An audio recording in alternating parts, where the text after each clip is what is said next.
नमस्कार। आकाशवाणी से प्रस्तुत है समाचार प्रभात।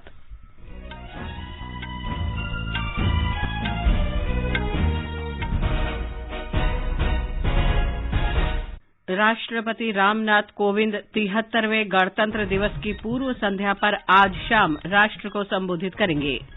प्रधानमंत्री नरेंद्र मोदी आज सुबह भारतीय जनता पार्टी कार्यकर्ताओं से संवाद करेंगे। उत्तर प्रदेश विधानसभा के तीसरे चरण और पंजाब में एक ही चरण के मतदान के लिए नामांकन आज से। समाजवादी पार्टी ने उत्तर प्रदेश विधानसभा चुनाव के लिए 159 उम्मीदवारों के नाम घोषित किए। कांग्रेस ने उत्तराखंड विधानसभा चुनाव के लिए उम्मीदवारों की दूसरी सूची जारी की।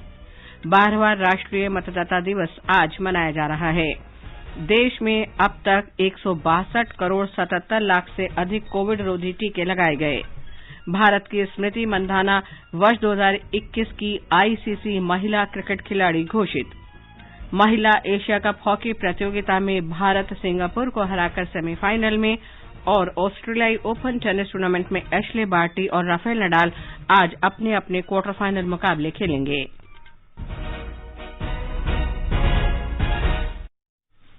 समाचार प्रभात में रवि कपूर के साथ मैं लवलीन निगम।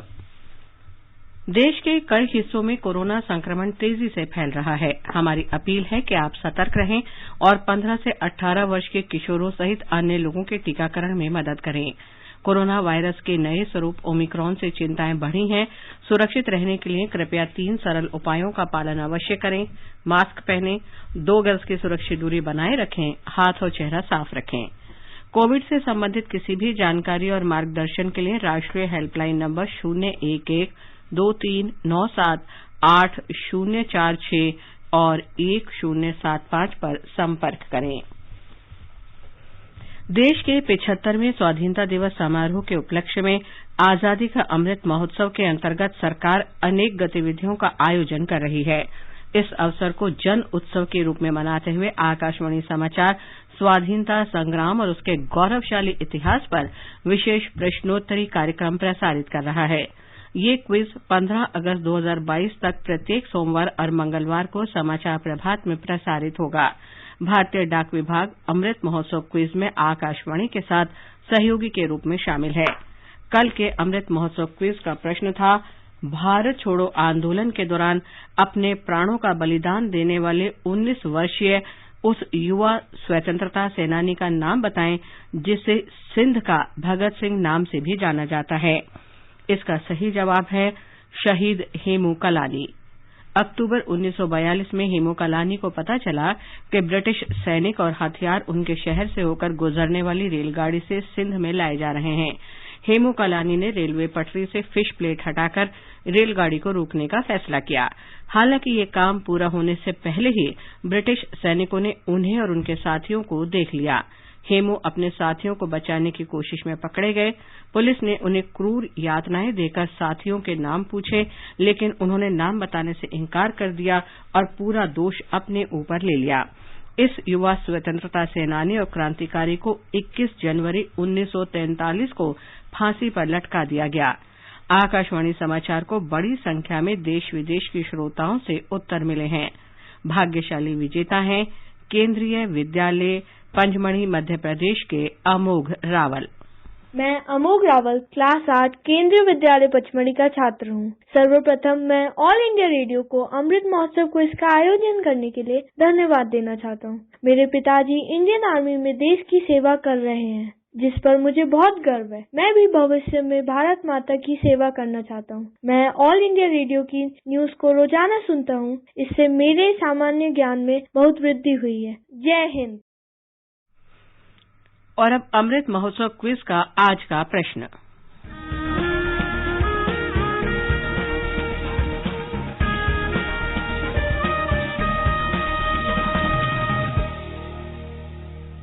आज का प्रश्न है, कर्नाटक में ब्रिटिश शासन के खिलाफ विरोध करने वाले पहले लोगों में हल्लागल्ली का बेदा समुदाय भी शामिल था। बेदास की यह क्रांति किस वर्ष में हुई थी? प्रश्न एक बार फिर सुन लें। कर्नाटक में ब्रिटिश शासन के खिलाफ विरोध करने वाले पहले लोगों में हल्लागल्ली का बेदा समुदाय भी शामिल था। बेदास की ये क्रांति किस वर्ष में हुई थी? श्रोता अपने उत्तर व्हाट्सएप नंबर 8826546262 पर भेज सकते हैं या हमें ईमेल कर सकते हैं amritmahotsav@prasarbharati.gov.in पर। इसे एक बार फिर सुन लें।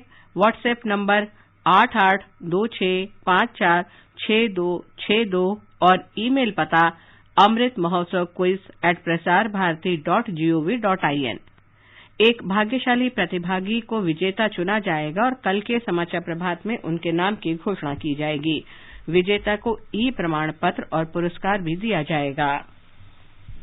आकाशवाणी के साथ अमृत महोत्सव क्विज में भाग लेकर स्वतंत्रता की 75वीं वर्षगांठ के आयोजनों में शामिल हों।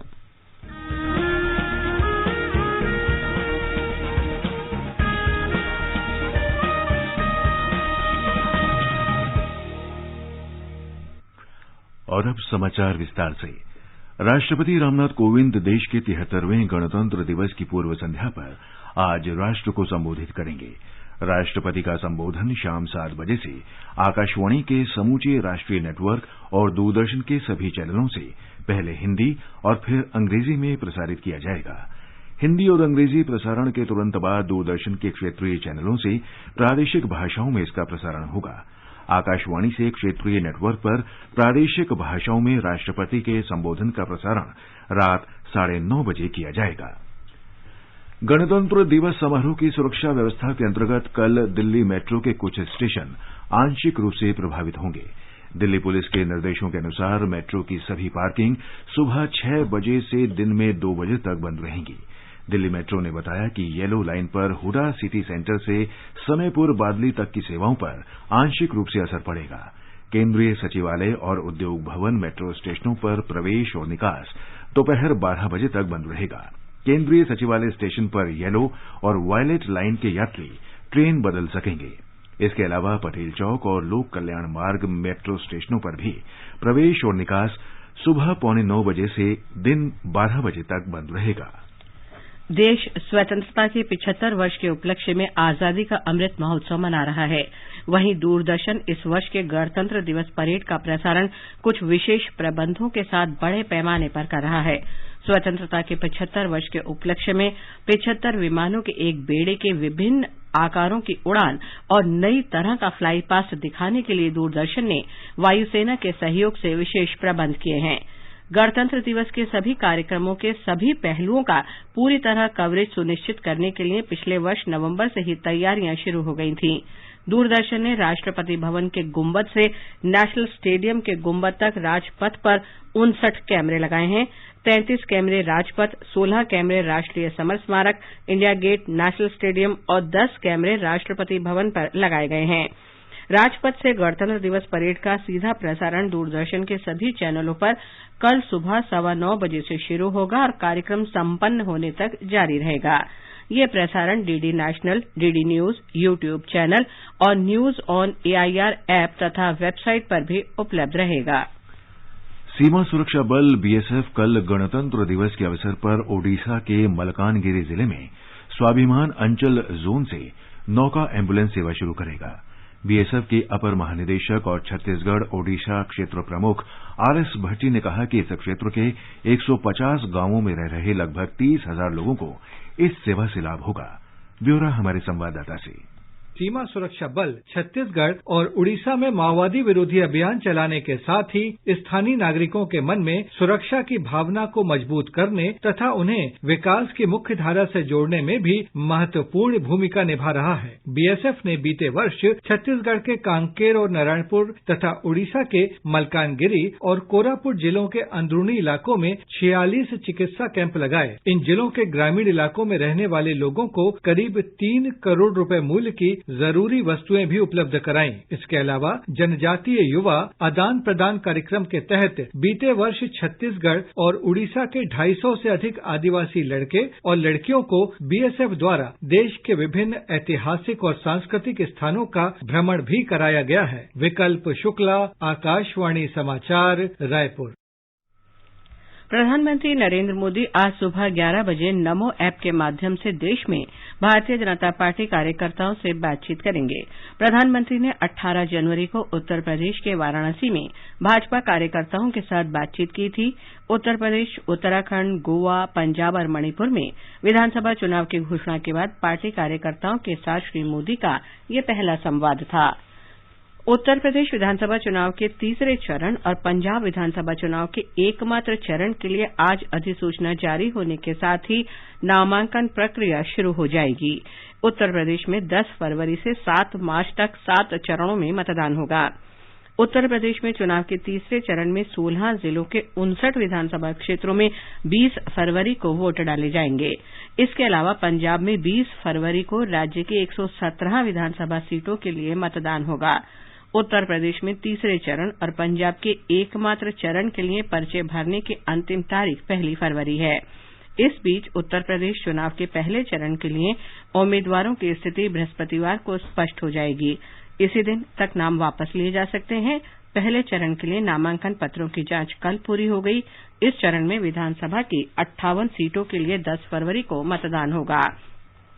उत्तर प्रदेश में चुनाव के दूसरे चरण में 9 जिलों की 55 विधानसभा सीटों पर 14 फरवरी को वोट डाले जाएंगे। इसके अलावा गोवा और उत्तराखंड विधानसभा के लिए एक ही चरण में इसी दिन मतदान होगा। गोवा में विधानसभा की 40 और उत्तराखंड में 70 सीटें हैं।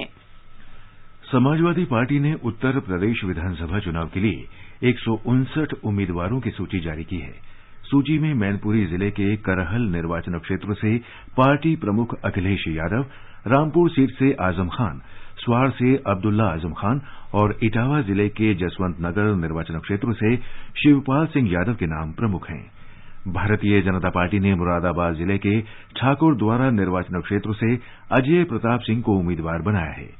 कांग्रेस ने राज्य में पहले चरण के चुनाव के लिए 30 स्टार प्रचारकों के नामों की घोषणा की है।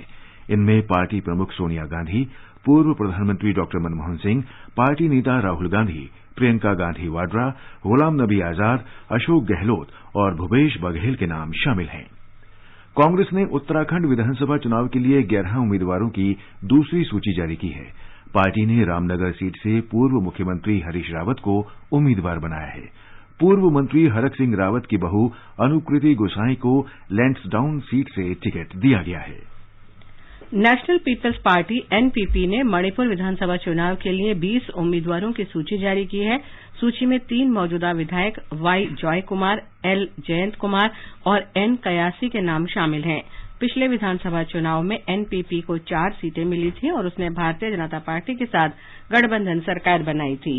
ये समाचार आकाशवाणी से प्रसारित किए जा रहे हैं। समाचार प्रभात में आपका फिर स्वागत है। आगे बढ़ने से पहले एक नजर मुख्य समाचारों पर। राष्ट्रपति रामनाथ कोविंद 73वें गणतंत्र दिवस की पूर्व संध्या पर आज शाम राष्ट्र को संबोधित करेंगे। प्रधानमंत्री नरेंद्र मोदी आज सुबह भारतीय जनता पार्टी कार्यकर्ताओं से संवाद करेंगे। उत्तर प्रदेश विधानसभा के तीसरे चरण और पंजाब में एक ही चरण के मतदान के लिए नामांकन आज से। समाजवादी पार्टी ने उत्तर प्रदेश विधानसभा चुनाव के लिए 159 उम्मीदवारों के नाम घोषित किए। कांग्रेस ने उत्तराखंड विधानसभा चुनाव के लिए उम्मीदवारों की दूसरी सूची जारी की। 12वां राष्ट्रीय मतदाता दिवस आज मनाया जा रहा है। देश में अब तक 162 करोड़ 77 लाख से अधिक कोविड रोधी टीके लगाए गए। भारत की स्मृति मंधाना वर्ष 2021 की आईसीसी महिला क्रिकेट खिलाड़ी घोषित। महिला एशिया कप हॉकी प्रतियोगिता में भारत सिंगापुर को हराकर सेमीफाइनल में और ऑस्ट्रेलियाई ओपन टेनिस टूर्नामेंट में एस्ले बार्टी और राफेल नडाल आज अपने क्वार्टर फाइनल मुकाबले खेलेंगे। डिजिटल बैंकिंग का है जमाना, टाइम है बचाना। डिजिटल बैंकिंग है आसान, करो चाहे कोई भुगतान, एनी टाइम एनीवेयर, सेफ है, फास्ट है, हर पेमेंट उंगलियों पे सेट है। लेन देन के हैं ऑप्शंस कई, आईएमपीएस, एनईएफटी, यूपीआई भी। 24 घंटे करते ये काम, पेमेंट आसान और रहे आराम। आरबीआई कहता है जानकार बनिए, सतर्क रहिए। अधिक जानकारी के लिए 14440 पर मिस्ड कॉल दें। भारतीय रिजर्व बैंक द्वारा जनहित में जारी। आज राष्ट्रीय मतदाता दिवस मनाया जा रहा है। 12वें राष्ट्रीय मतदाता दिवस की थीम है चुनाव को समावेशी, सुगम्य और सहभागितापूर्ण बनाना। उपराष्ट्रपति एम वेंकैया नायडू नई दिल्ली में आयोजित इस कार्यक्रम में मुख्य अतिथि होंगे। हालांकि व्यक्तिगत रूप में उपस्थित न हो पाने के कारण उनका संदेश वर्चुअली संप्रेषित किया जाएगा। इस अवसर पर वर्ष 2021-22 के सर्वोत्तम चुनावी अभ्यास का राष्ट्रीय पुरस्कार राज्य और जिला स्तर के अधिकारियों को चुनाव प्रक्रिया संपन्न कराने में उनके उत्कृष्ट योगदान के लिए दिया जाएगा। भारत में निर्वाचन आयोग के स्थापना दिवस के उपलक्ष्य में वर्ष 2011 से ही प्रत्येक वर्ष 25 जनवरी को राष्ट्रीय मतदाता दिवस मनाया जाता है। उत्तर प्रदेश में आज राष्ट्रीय मतदाता दिवस पूरे उत्साह से मनाया जा रहा है। राज्य में 10 फरवरी से विधानसभा चुनाव के लिए 7 दौर में मतदान होना है। ब्यौरा हमारे संवाददाता से। राष्ट्रीय मतदाता दिवस पर मुख्य आयोजन लखनऊ में दोपहर के समय होगा। प्रदेश के सभी 75 जिलों में चुनाव को समावेशी, सुगम और सहभागी बनाना विषय पर विभिन्न कार्यक्रमों का आयोजन किया जाएगा। स्कूलों में ऑनलाइन माध्यम से निबंध और वाद विवाद प्रतियोगिताओं का आयोजन किया जाएगा। लोगों को स्वतंत्र, निष्पक्ष और शांतिपूर्ण मतदान के लिए अपने मताधिकार का प्रयोग करने की शपथ दिलाई जाएगी। राज्य निर्वाचन अधिकारी अजय कुमार शुक्ला ने प्रदेशवासियों से अपील की कि वे मतदाता जागरूकता कार्यक्रमों में भाग लें और इससे संबंधित अपने ऑडियो वीडियो संदेश और अन्य क्रिएटिव सामग्री सोशल मीडिया पर #NVD2022 का प्रयोग करते हुए साझा करें। आप सब जानते हैं कि लोकतंत्र का भाग्य विधाता एक जागरूक मतदाता ही हो। मैं सभी मतदाताओं से अपील करता हूं कि जहां पर भी वो मतदाता हों, अपने मताधिकार का प्रयोग करें और लोकतंत्र को मजबूती प्रदान करें। आकाशवाणी समाचार के लिए गोरखपुर से आदित्य शुक्ला। देश में अब तक 162 करोड़ 77 लाख से अधिक कोविड रोधी टीके लगाए जा चुके हैं। स्वास्थ्य मंत्रालय ने बताया कि कल 49,52,000 से अधिक टीके लगाए गए। अब तक 87,33,000 से अधिक एहतियाती डोज लगाई जा चुकी हैं। गुजरात में कल 13,805 लोगों में कोरोना संक्रमण की पुष्टि हुई। राज्य के स्वास्थ्य विभाग के अनुसार 4,361 लोग अहमदाबाद में और 2,543 सूरत में संक्रमित मिले। राज्य में अब तक 9 करोड़ 65 लाख से अधिक टीके लगाए जा चुके हैं।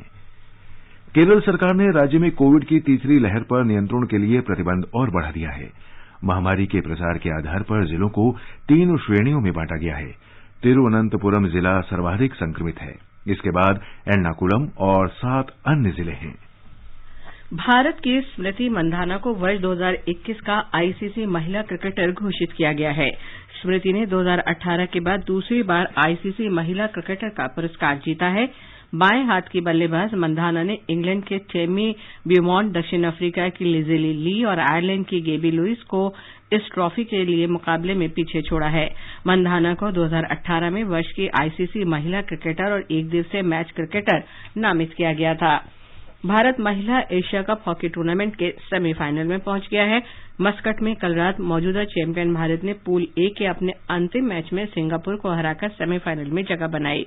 इस जीत के साथ ही भारत ने स्पेन और नीदरलैंड्स की मेजबानी में इस वर्ष होने वाली महिला हॉकी विश्व कप में भी जगह बना ली है। सेमीफाइनल में कल भारत का सामना कोरिया से होगा। ऑस्ट्रेलियन ओपन टेनिस टूर्नामेंट में आज मेलबर्न पार्क में राफेल नडाल और एशले बार्टी अपने अपने क्वार्टर फाइनल मुकाबले खेलेंगे। पुरुष सिंगल्स क्वार्टर फाइनल में स्पेन के राफेल नडाल और कनाडा के डेनिस शापोवालोव आमने सामने होंगे। पुरुष सिंगल्स के अन्य क्वार्टर फाइनल में फ्रांस के गायल मॉनफिन्स का मुकाबला इटली के मेटेओ वेरेटिनी से होगा। आजादी का अमृत महोत्सव के लिए सभी उपभोक्ताओं को शुभकामनाएं। हॉलमार्क सोने की शुद्धता सुनिश्चित करता है। हमेशा हॉलमार्क वाले सोने के आभूषण खरीदें। उपभोक्ता संबंधित किसी भी शिकायत के लिए कृपया राष्ट्रीय उपभोक्ता हेल्पलाइन के टोल फ्री नंबर 14404 पर संपर्क करें। उपभोक्ता मामले विभाग, भारत सरकार द्वारा जनहित में जारी। जागो ग्राहक जागो। आजादी के अमृत महोत्सव के अंतर्गत आइए अब सुनते हैं आकाशवाणी की विशेष प्रस्तुति आजादी का सफर। आजादी का अमृत महोत्सव।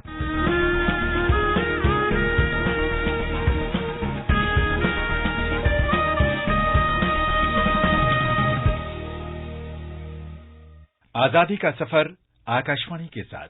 भारत का गौरवशाली स्वतंत्रता संग्राम आधुनिक विश्व के अब तक के सबसे बड़े संघर्षों में से एक है।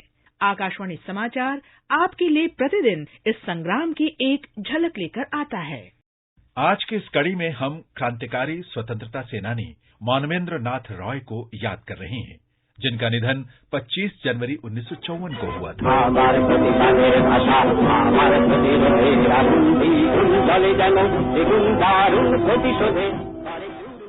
मानवेंद्र नाथ रॉय का जन्म 22 मार्च 1887 को पश्चिम बंगाल के उत्तर 24 परगना के अरबेलिया में हुआ था। 19वीं शताब्दी के अंत में बंगाल में क्रांतिकारी राष्ट्रवाद का प्रसार शुरू हुआ। रॉय इस आंदोलन से जुड़े और बंकिम चंद्र चटर्जी तथा विवेकानंद के लेखन से प्रेरित हुए। बंगाल के विभाजन के बाद वो उग्रवादी राष्ट्रवादियों के संपर्क में आए और उन्हें अरबिंदो घोष की अनुशीलन समिति से परिचित कराया गया। उन्होंने बाघा जतिन के साथ काम किया। 1910 में हावड़ा सिखपुर षड्यंत्र मामले में मानवेंद्र नाथ रॉय को गिरफ्तार कर लिया गया। रिहा होने पर रॉय ने सन्यासी के भेष में 1914 तक यात्रा की। प्रथम विश्व युद्ध में बर्लिन से एक दूत कलकत्ता आया और उसने क्रांतिकारियों को जर्मनी की ओर से सैन्य तथा वित्तीय सहायता का आश्वासन दिया। इसके बाद रॉय को जर्मन महावाणिज्य दूत के साथ बातचीत के लिए बटाविया भेजा गया था।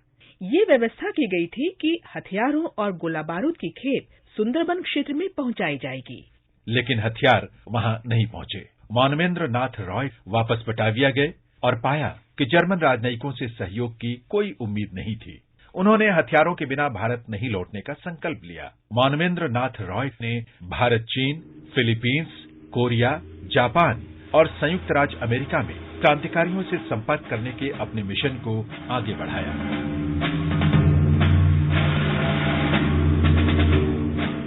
1917 में जब अमेरिका में पुलिस ने भारतीय क्रांतिकारियों को जर्मन जासूसों के रूप में घेरना शुरू किया, रॉय मैक्सिको चले गए।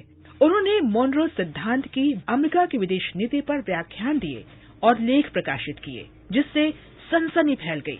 लेनिन ने जुलाई-अगस्त 1920 के दौरान रॉय को मॉस्को में कम्युनिस्ट इंटरनेशनल की द्वितीय विश्व कांग्रेस में भाग लेने के लिए आमंत्रित किया। बाद में रॉय को कम्युनिस्ट इंटरनेशनल के एशियाई ब्यूरो का प्रभारी बनाया गया, जिसका मुख्यालय ताशकंद में था। रॉय 1930 में भारत आए तो उन्हें पकड़ लिया गया और देशद्रोह का मुकदमा चलाया गया। नवंबर 1936 में रिहा होने के बाद रॉय भारतीय राष्ट्रीय कांग्रेस में शामिल हो गए। उन्होंने सहयोगी देशों की शक्तियों का समर्थन किया, क्योंकि उनका विचार था कि साम्राज्यवाद को अस्वीकार करना फासीवाद से कम बुरा है, जो उनकी नजर में मानव जाति के लिए एक बड़ा खतरा था। रॉय ने संघीय आधार पर संविधान सभा बनाने और अल्पसंख्यक समुदायों तथा क्षेत्रों के अधिकारों को मान्यता देने के लिए गैर पार्टी आधार पर चुनाव कराने की हिमायत की। उन्होंने सत्ता के पूर्ण विकेंद्रीकरण और भ्रष्टाचार की रोकथाम की भी हिमायत की। मैं आज बन उड़ू लपट से मैं जुड़ू जुड़ू। आज हम क्रांतिकारी स्वतंत्रता सेनानी अनंत सिंह को भी याद कर रहे हैं, जिनकी 25 जनवरी 1979 को मृत्यु हो गई थी। वे चटगांव शस्त्रागार की क्रांतिकारी छापेमारी के अग्रणी प्रतिभागियों में से एक थे।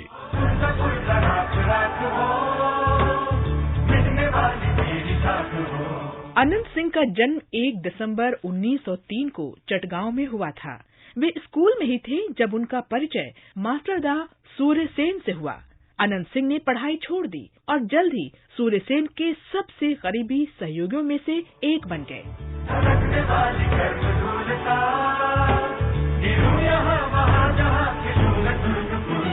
अनंत सिंह की संगठनात्मक कुशाग्रता और प्रभावी नियोजन से चटगांव शस्त्रागार की छापेमारी में बहुत सहायता मिली। जब उन्होंने और उनके समूह ने इस घटना में चटगांव पर नियंत्रण खो दिया, तब उसके बाद उन्होंने चंदन नगर के फ्रांसीसी क्षेत्र में शरण ली, लेकिन अपने साथियों पर मुकदमे और यातना की खबर सुनकर कोलकाता में पुलिस आयुक्त के सामने आत्मसमर्पण कर दिया। उन्होंने विस्फोट से जेल को उड़ाने की योजना बनाई, लेकिन जेल की दीवार पर बम लगाते हुए पकड़े गए। अनंत सिंह और 9 अन्य को अंडमान द्वीप भेज दिया गया। उन्होंने जेल के अंदर भूख हड़ताल शुरू की। रविंद्रनाथ के हस्तक्षेप पर उन्हें भारत के मुख्य भूमि की एक जेल में भेज दिया गया। आजादी से 1 साल पहले 1946 में उन्हें आजाद कर दिया गया।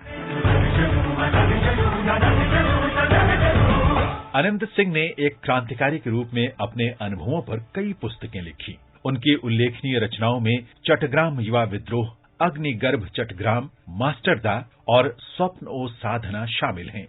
हमारा इस महान क्रांतिकारी को नमन है। इसके साथ ही आजादी का सफर आकाशवाणी समाचार के संग श्रृंखला का ये अंक अब समाप्त हुआ। और आइए अब हम आपको आज प्रसारित होने वाले अपने कुछ विशेष कार्यक्रमों की जानकारी देते हैं। सुर्खियों में कार्यक्रम शाम 7:40 पर राष्ट्रीय मतदाता दिवस के अवसर पर मुख्य निर्वाचन आयुक्त सुशील चंद्रा का संदेश हिंदी और अंग्रेजी में प्रसारित किया जाएगा। गणतंत्र दिवस की पूर्व संध्या पर आज रात 10 से 12 बजे तक सर्वभाषा राष्ट्रीय कवि सम्मेलन का प्रसारण किया जाएगा। और अब एक नजर आज के मौसम पूर्वानुमान पर। राष्ट्रीय राजधानी दिल्ली में कड़ाके की ठंड जारी रहेगी। तापमान 8 और 16 डिग्री सेल्सियस के बीच रहेगा। चेन्नई और कोलकाता में बादल छाए रहेंगे। मुंबई में आसमान साफ रहेगा। उत्तर में श्रीनगर, लेह, गिलगित और मुजफ्फराबाद में बादल छाए रहेंगे। पूर्वोत्तर में गुवाहाटी, इम्फाल, शिलंग, आइजोल, कोहिमा, ईटानगर, गैंगटॉक और अगरतला में बादल छाए रहेंगे। और रवि, अब बताएं आज के समाचार पत्रों में क्या विशेष है। लवलीन, 5 दिन बाद कोरोना के मामले 3 लाख से कम, इस राहत भरी खबर को जनसत्ता ने प्रमुखता से दिया है। हिन्दुस्तान के अनुसार ज्यादा टीकाकरण के प्रभाव से कोरोना पर दिख रहा है असर। कुछ राज्यों और मेट्रो शहरों में मामले कम और स्थिर होने लगे हैं। भारत के युवा स्टार्टअप दुनिया में लहरा रहे हैं अपना परचम।